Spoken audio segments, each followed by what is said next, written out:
मी नाराज नाही, मात्र 8 वेगवेगळ्या निवडणुका जिंकल्यावर थांबावंसं वाटतं. आगामी निवडणुकांची जबाबदारी घ्यायला तयार, भास्कर जाधवांकडून स्पष्ट. उद्धव ठाकरे भास्कर जाधवांशी चर्चा करतील. जाधव कडवट शिवसैनिक, शिवसेना वाढवण्यात भास्कर जाधवांचं योगदान. संजय राऊतांची प्रतिक्रिया.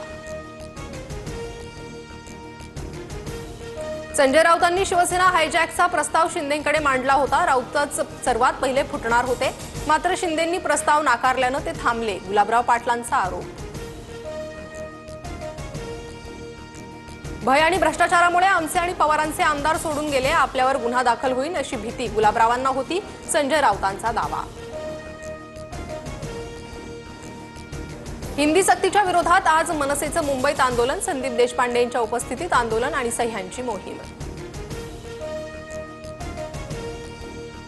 हिंदी सक्ती गुजरातमध्ये नाही, मग फडणवीस राज्यावर का लादतायत? राज्याचं मराठीपण संपवण्याचं कारस्थान राष्ट्रीय पातळीवर सुरू.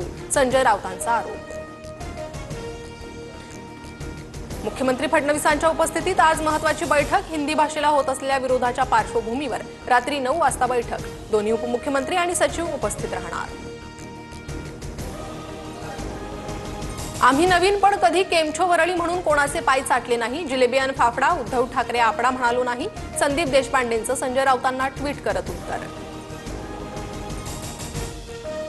होर्मुझ खाडी बंद करण्याचा इराणच्या संसदेत एकमतानं ठराव. जगातील 20% क्रूड ऑइल वाहतुकीवर परिणाम होणार. भारतासह जगाच्या अर्थव्यवस्थेवर परिणाम होणार. रशिया, चीन, पाकिस्तानकडून संयुक्त राष्ट्र सुरक्षा परिषदेत युद्धबंदीचा प्रस्ताव. अमेरिकेचे हल्ले धोकादायक आणि स्वीकारण्यायोग्य नाही, रशियाचं मत. इस्रायल इराण युद्धाचा भारताला फटका. शेअर बाजारात जवळपास 600 अंकांनी घसरण. कच्च्या तेलाच्या किमतीतही 3% वाढ. इराणकडून पुन्हा इस्रायलवर क्षेपणास्त्रांनी हल्ला. पहाटे 3 वाजता इराणी क्षेपणास्त्रांनी हल्ला. जीव वाचवण्यासाठी इस्रायलमधील नागरिक बंकरमध्ये. पंतप्रधान मोदींची इराणच्या राष्ट्राध्यक्षांशी फोनवरून चर्चा. अमेरिकेनं इराणवर केलेल्या हल्ल्यानंतर मोदींना पेझेशकियान यांचा फोन. माळेगाव सहकारी साखर कारखान्यासाठी विक्रमी 88.50% मतदान. निवडणुकीत अजित पवार विरुद्ध चंद्रराव तावरे असा थेट सामना. उद्या निकाल जाहीर होणार.